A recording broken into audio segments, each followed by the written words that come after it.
Sekilas tentang bagan materi yang akan kita bahas.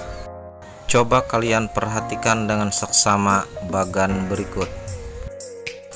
Inilah rangkaian materi yang akan kita bahas pada pelajaran kali ini. Bagan ini adalah target yang harus kita capai dalam pelajaran pada kali ini. Sekarang kita akan membahas tentang pengertian hari akhir dan macam-macam kiamat. Beriman kepada hari akhir atau hari kiamat merupakan rukun iman yang kelima. Umat Islam harus percaya dan yakin bahwa hari akhir itu pasti akan datang. Kelak manusia akan dibangkitkan kembali dari kubur untuk menerima pengadilan Allah Subhanahu wa Ta'ala. Iman kepada hari akhir adalah meyakini bahwa seluruh alam termasuk dunia dan seisinya akan mengalami kehancuran. Hari akhir ditandai dengan ditiupnya trompet malaikat Israfil.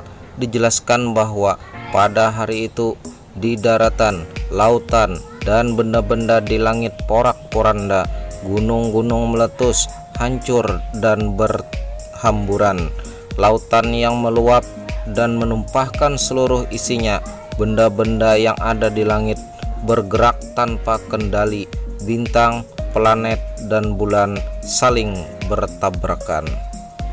Seluruh manusia menjadi panik, mereka berlari pontang-panting dan tidak sempat mengenali lagi sanak saudaranya. Semua ingin menyelamatkan diri, namun akhirnya semuanya mati, hancur, dan menghadap Ilahi. Tidak hanya manusia yang mati, seluruh tumbuhan, hewan, kuman, bakteri, virus, jin, dan syaitan juga mengalami kematian. A. Kiamat sugra atau kiamat kecil, yaitu terjadinya kematian yang menimpa sebagian umat manusia, misalnya matinya seseorang karena sakit, kecelakaan, musibah, tsunami, banjir, tanah longsor, dan sebagainya. B. Kiamat kubra atau kiamat besar, yaitu terjadinya kematian dan kehancuran yang menimpa seluruh alam semesta. Kehidupan manusia akan berganti dengan alam yang baru, yakni alam akhirat. Kiamat kubra ini dialami oleh seluruh makhluk hidup di jagat raya tanpa terkecuali. Setelah peristiwa kiamat yang maha dahsyat itu, semua manusia akan mati dan mengalami proses kehidupan di alam akhirat sebagai berikut. A. Alam barzah atau yaumul barzah. Alam barzah yang dikenal dengan alam kubur, yang merupakan pintu gerbang menuju akhirat atau batas antara alam dunia dan alam akhirat.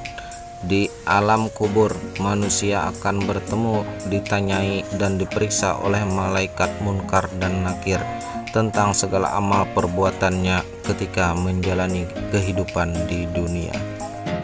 B. Yaumul Ba'ats. Yaumul Ba'ats adalah hari dibangkitkannya manusia dari alam kubur untuk diarahkan menuju ke padang mahsyar. Kebangkitan manusia ini akan terjadi setelah ditiupkan sangkakala yang kedua oleh malaikat Israfil. Seluruh manusia mulai zaman Nabi Adam sampai manusia terakhir bangkit dari kubur. Yaumul Mahsyar. Yaumul Mahsyar adalah hari dikumpulkannya seluruh manusia yang telah dibangkitkan dari kuburnya di sebuah padang yang sangat luas. Di tempat ini pula manusia menerima catatan amal selama hidup di dunia, baik amal yang buruk maupun amal yang baik. Seluruh manusia ketika berada di padang mahsyar, mereka merasa sangat cemas. Orang yang banyak beramal baik, mereka cemas apakah amal kebaikannya diterima oleh Allah Subhanahu wa Ta'ala. Sebaliknya, orang yang berbuat jahat merasa cemas dan takut apakah perbuatannya itu akan diampuni oleh Allah Subhanahu wa Ta'ala. Di Yaumul Mizan dan Yaumul Hisab. Arti kata mizan adalah timbangan, sedangkan hisab artinya perhitungan. Dua istilah ini memiliki makna yang hampir sama. Dengan demikian, Yaumul Mizan adalah hari ditimbangnya seluruh amal baik dan buruk manusia untuk menerima keadilan dan balasannya masing-masing. Sedangkan Yaumul Hisab yaitu hari perhitungannya seluruh amal perbuatan manusia, baik amal yang baik maupun amal yang buruk. Pada hari itu manusia akan menerima balasannya masing-masing berdasarkan keadilan dari Allah Subhanahu wa Ta'ala. Berbahagialah orang-orang yang beriman dan beramal saleh. Mereka akan mendapatkan timbangan yang berat untuk amal salehnya, dan mereka juga akan memperoleh kebahagiaan di akhirat. Di akhirat sebaliknya, orang yang selalu berbuat kejahatan tentunya akan mendapatkan timbangan amal buruknya sangat berat. Betapa meruginya orang yang ketika di dunia selalu berbuat jahat, mereka kelak di akhirat akan mendapatkan siksaan yang amat berat di neraka sebagai balasan atas perbuatan jahatnya itu. Seluruh perbuatan baik manusia telah diperhitungkan pada saat Yaumul Hisab.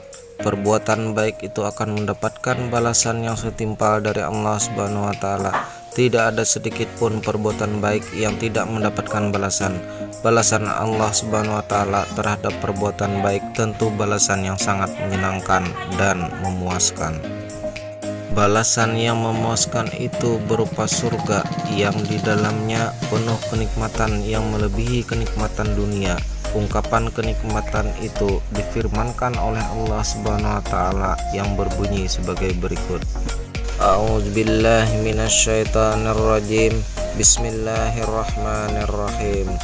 Inna ashabal jannatil yawma fi sughulin fakihun.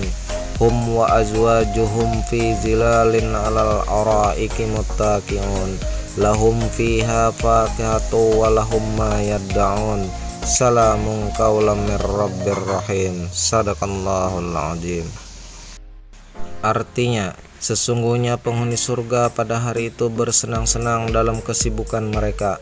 Mereka dan pasangan-pasangannya berada dalam tempat yang teduh, bersandar di atas dipan-dipan. Di surga itu mereka memperoleh buah-buahan dan memperoleh apa saja yang mereka inginkan. Kepada mereka dikatakan salam sebagai ucapan selamat dari Tuhan yang Maha Penyayang. Quran Surah Yasin ayat 55-58. Neraka sebagai balasan amal buruk. Di neraka itulah balasan orang yang banyak melakukan dosa, takabur, sombong, dan terlebih tidak melaksanakan perintah Allah Subhanahu wa Ta'ala. Mereka di neraka susah payah mendapatkan makan dan minum. Mereka diberi minuman yang panas dan makanan dari pohon berduri. Allah Subhanahu wa Ta'ala berfirman sebagai berikut. Bismillahirrahmanirrahim. Laisa lahum ta'amun illa min dari illa yusminu wala yughni min ju'. Yang artinya, tidak ada makanan bagi mereka selain dari pohon yang berduri, yang tidak menggemukkan dan tidak menghilangkan lapar. Quran Surah Al-Ghasyiyah ayat 6-7. Nah, sekarang kalian tentunya menjadi semakin yakin, bukan, bahwa hari akhir dan rangkaian peristiwanya kelak pasti akan terjadi. Pada hari itu, manusia akan merasa tenang apabila mereka memiliki bekal amal yang baik. Sebaliknya, manusia akan gelisah dan tersiksa apabila bekal yang dimilikinya adalah perbuatan buruk selama di dunia. Demikian pembelajaran yang dapat disampaikan pada kali ini. Terima kasih atas segala perhatian. Mohon maaf atas segala kekurangan. Wassalamualaikum warahmatullahi wabarakatuh.